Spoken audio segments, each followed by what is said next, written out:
श्री दुर्गा सप्तशती पंचम अध्याय। देवताओं द्वारा देवी की स्तुति एवं चंड मुंड के मुख से अंबिका के रूप की प्रशंसा सुनकर शुंभ का उनके पास दूत भेजना और दूत का निराश लौटना। ओम इस उत्तर चरित्र के रुद्र ऋषि हैं, महासरस्वती देवता हैं, अनुष्टुप छंद है, भीमा शक्ति है, भ्रामरी बीज है, सूर्य तत्व है और सामवेद स्वरूप है। महासरस्वती की प्रसन्नता के लिए उत्तर चरित्र के पाठ में इसका विनियोग किया जाता है।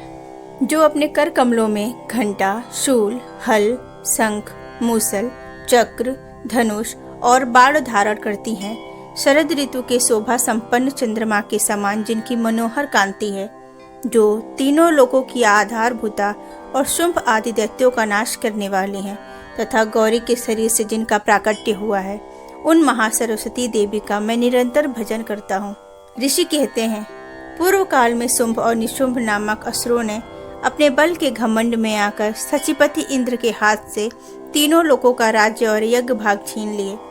वे ही दोनों सूर्य, चंद्रमा, कुबेर, यम और वरुण के अधिकार का भी उपयोग करने लगे।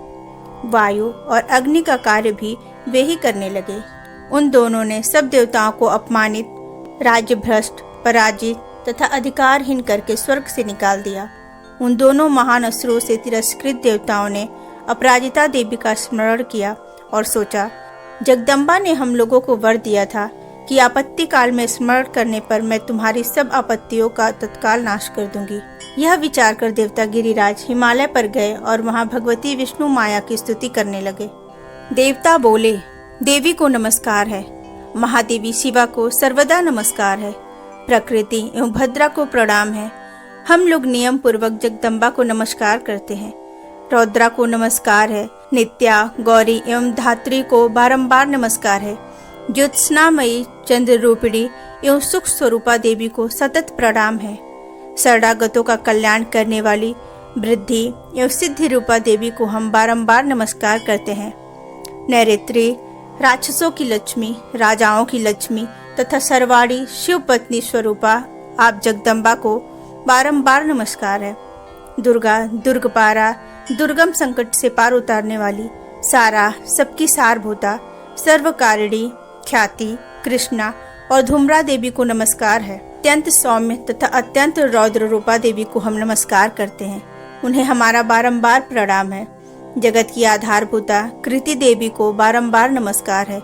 जो देवी सब प्राणियों में विष्णु माया के नाम से कही जाती हैं, उनको नमस्कार, उनको नमस्कार, उनको बारंबार नमस्कार है। जो देवी सब प्राणियों में चेतना कहलाती हैं, उनको नमस्कार, उनको नमस्कार, उनको बारंबार नमस्कार है। जो देवी सब प्राणियों में बुद्धि रूप से स्थित है, उनको नमस्कार, उनको नमस्कार, उनको बारंबार नमस्कार है। जो देवी सब प्राणियों में निद्रा रूप से स्थित है, उनको नमस्कार, उनको नमस्कार, उनको बारंबार नमस्कार है। जो देवी सब प्राणियों में क्षुब्धा रूप से स्थित है, उनको नमस्कार, उनको नमस्कार, उनको बारंबार नमस्कार है। जो देवी सब प्राणियों में छाया रूप से स्थित है, उनको नमस्कार, उनको नमस्कार, उनको बारंबार नमस्कार है। जो देवी सब प्राणियों में शक्ति रूप से स्थित है, उनको नमस्कार, उनको नमस्कार, उनको बारंबार नमस्कार है। जो देवी सब प्राणियों में तृष्णा रूप से स्थित है, उनको नमस्कार, उनको नमस्कार, उनको बारंबार नमस्कार है। जो देवी सब प्राणियों में शांति रूप में स्थित है, उनको नमस्कार, उनको नमस्कार, उनको बारंबार नमस्कार है। जो देवी सब प्राणियों में जाति रूप से स्थित है, उनको नमस्कार, उनको नमस्कार, उनको बारंबार नमस्कार है। जो देवी सब प्राणियों में लज्जा रूप से स्थित है, उनको नमस्कार, उनको नमस्कार, उनको बारंबार नमस्कार है। जो देवी सब प्राणियों में शांति रूप से स्थित है, उनको नमस्कार, उनको नमस्कार, उनको बारंबार नमस्कार है। जो देवी सब प्राणियों में श्रद्धा रूप से स्थित है, उनको नमस्कार, उनको नमस्कार, उनको बारंबार नमस्कार है। जो देवी सब प्राणियों में कांति रूप से स्थित है, उनको नमस्कार, उनको नमस्कार, उनको बारंबार नमस्कार है। जो देवी सब प्राणियों में लक्ष्मी रूप से स्थित है, उनको नमस्कार, उनको नमस्कार, उनको बारंबार नमस्कार है। जो देवी सब प्राणियों में वृत्ति रूप से स्थित है, उनको नमस्कार, उनको नमस्कार, उनको बारंबार नमस्कार है। जो देवी सब प्राणियों में स्मृति रूप से स्थित हैं, उनको नमस्कार, उनको नमस्कार, उनको बारंबार नमस्कार है। जो देवी सब प्राणियों में दया रूप से स्थित हैं, उनको नमस्कार, उनको नमस्कार, उनको बारंबार नमस्कार है। जो देवी सब प्राणियों में तुष्टि रूप से स्थित हैं, उनको नमस्कार, उनको नमस्कार, उनको बारंबार नमस्कार है। जो देवी सब प्राणियों में माता रूप से स्थित हैं, उनको नमस्कार, उनको नमस्कार, उनको बारंबार नमस्कार है। जो देवी सब प्राणियों में भ्रांति रूप से स्थित हैं, उनको नमस्कार, उनको नमस्कार, उनको बारंबार नमस्कार है। जो जीवों के इंद्रिय वर्ग की अधिष्ठात्री देवी एवं सब प्राणियों में सदा व्याप्त रहने वाली हैं, उन व्याप्ति देवी को बारंबार नमस्कार है। जो देवी चैतन्य रूप से इस संपूर्ण जगत को व्याप्त करके स्थित है, उनको नमस्कार, उनको नमस्कार, उनको बारंबार नमस्कार है। पूर्व काल में अपने अभिष्ट की प्राप्ति होने से देवताओं ने जिनकी स्तुति की तथा देवराज इंद्र ने बहुत दिनों तक जिनका सेवन किया, वह कल्याण की साधन भूता ईश्वरी हमारा कल्याण और मंगल करें तथा सारी आपत्तियों का नाश कर डालें। उदंड दैत्यों से सताए हुए हम सभी देवता जिन परमेश्वरी को इस समय नमस्कार करते हैं तथा जो भक्ति से विनम्र पुरुषों द्वारा स्मरण किए जाने पर तत्काल ही संपूर्ण विपत्तियों का नाश कर देती हैं, वे जगदम्बा हमारा संकट दूर करें। ऋषि कहते हैं, राजन, इस प्रकार जब देवता स्तुति कर रहे थे, उस समय पार्वती देवी गंगा जी के जल में स्नान करने के लिए वहां आई। उन सुंदर भावों वाली भगवती ने देवताओं से पूछा, आप लोग यहाँ किसकी स्तुति करते हैं? तब उन्हीं के शरीर को उससे प्रकट हुई शिवा देवी बोली, शुंभ दैत्य से तिरस्कृत और युद्ध में निशुंभ से पराजित हो यहाँ एकत्रित हुए ये समस्त देवता यह मेरी ही स्तुति कर रहे हैं। पार्वती जी के शरीर को उससे अंबिका का प्रादुर्भाव हुआ था, इसलिए वे समस्त लोकों में कौशिकी कही जाती हैं। कौशिकी के प्रकट होने के बाद पार्वती देवी का शरीर काले रंग का हो गया, अतः वे हिमालय पर रहने वाली कालिका देवी के नाम से विख्यात हुई। तदंतर शुंभ निशुंभ के भृत्य चंड मुंड वहां आए और उन्होंने परम मनोहर रूप धारण करने वाली अंबिका देवी को देखा। फिर वे शुंभ के पास जाकर बोले, महाराज, एक अत्यंत मनोहर स्त्री है जो अपनी दिव्य कांति से हिमालय को प्रकाशित कर रही है। वैसा उत्तम रूप कहीं किसी ने भी नहीं देखा होगा।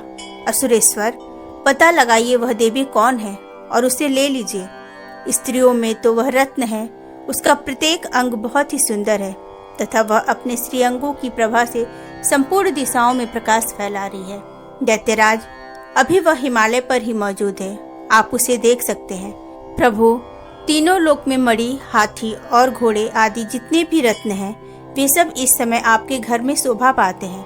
हाथियों में रत्नभूत ऐरावत, यह परिजात का वृक्ष और यह उच्च श्रवा घोड़ा, यह सब आपने इंद्र से ले लिया है। हंसों से जुता हुआ यह विमान भी आपके आंगन में शोभा पाता है।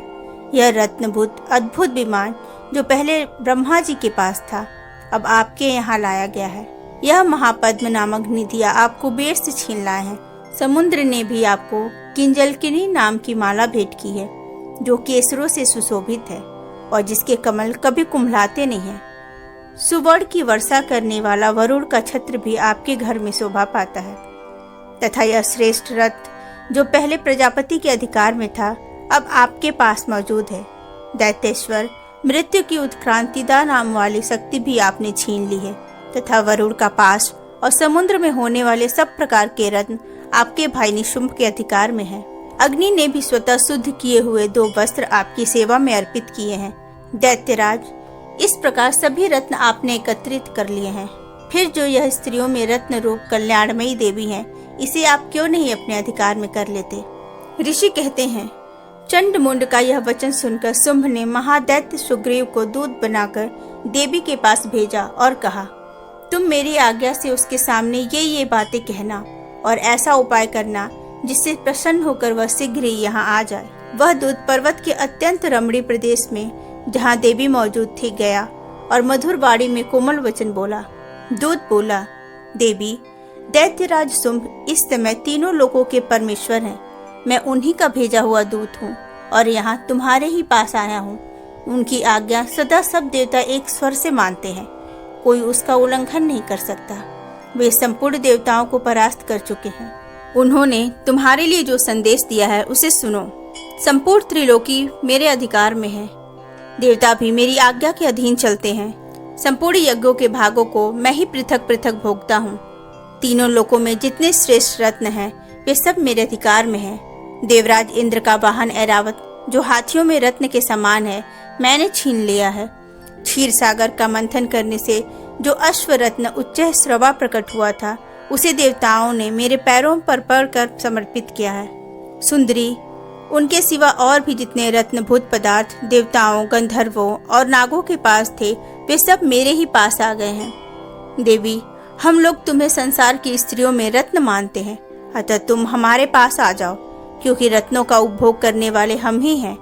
चंचल कटाक्षों वाली सुंदरी, तुम मेरी या मेरे भाई महापराक्रमी निशुंभ की सेवा में आ जाओ, क्योंकि तुम रत्न स्वरूपा हो। मेरा वरण करने से तुम्हें तुलना रहित महान ऐश्वर्य की प्राप्ति होगी। अपनी बुद्धि से यह विचार कर तुम मेरी पत्नी बन जाओ। ऋषि कहते हैं, दूत के यूं कहने पर कल्याणमयी भगवती दुर्गा देवी, जो इस जगत को धारण करती है, मन ही मन गंभीर भाव से मुस्कुराई और इस प्रकार बोली। देवी ने कहा, दूत, तुमने सत्य कहा है, इसमें तनिक भी मिथ्या नहीं है। शुंभ तीनों लोकों का स्वामी है और निशुंभ भी उसी के समान पराक्रमी है, किंतु इस विषय में मैंने जो प्रतिज्ञा कर ली है उसे मिथ्या कैसे करूं? मैंने अपनी अल्प बुद्धि के कारण पहले से जो प्रतिज्ञा कर रखी है उसे सुनो। जो मुझे संग्राम में जीत लेगा, जो मेरे अभिमान को चूर कर देगा तथा संसार में जो मेरे समान बलवान होगा, वही मेरा स्वामी होगा। इसलिए शुंभ अथवा महादैत्य निशुंभ स्वयं ही यहाँ पधारें और मुझे जीतकर शीघ्र ही मेरा पाणी ग्रहण कर लें। इसमें विलंब की क्या आवश्यकता है? दूत बोला, देवी, तुम घमंड में भरी हो, मेरे सामने ऐसी बातें न करो। तीनों लोकों में कौन ऐसा पुरुष है जो शुंभ निशुंभ के सामने खड़ा हो सके? देवी, अन्य दैत्यों के सामने भी सारे देवता युद्ध में नहीं ठहर सकते, फिर तुम अकेली स्त्री होकर कैसे ठहर सकती हो? जिन शुंभ आदि दैत्यों के सामने इंद्र आदि सब देवता भी युद्ध में खड़े नहीं हुए, उनके सामने तुम स्त्री होकर कैसे जाओगी? इसलिए तुम मेरे ही कहने से शुंभ निशुंभ के पास चली चलो। ऐसा करने से तुम्हारे गौरव की रक्षा होगी, अन्यथा वे जब केस पकड़कर घसीटेंगे तब तुम्हें अपनी प्रतिष्ठा खोकर जाना पड़ेगा। देवी ने कहा, तुम्हारा कहना ठीक है, शुंभ बलवान है और निशुंभ भी बड़े पराक्रमी हैं, किंतु क्या करूं, मैंने पहले बिना सोचे समझे प्रतिज्ञा कर ली है। अतः अब तुम जाओ, मैंने तुमसे जो कुछ कहा है वह सब दैत्यराज से आदर पूर्वक कहना, फिर वे जो उचित जान पड़े करें। इस प्रकार श्री मार्कंडेय पुराण में सावर्णिक मनवंतर की कथा के अंतर्गत देवी महात्म्य में देवी दूत संवाद नामक 5वां अध्याय पूरा हुआ।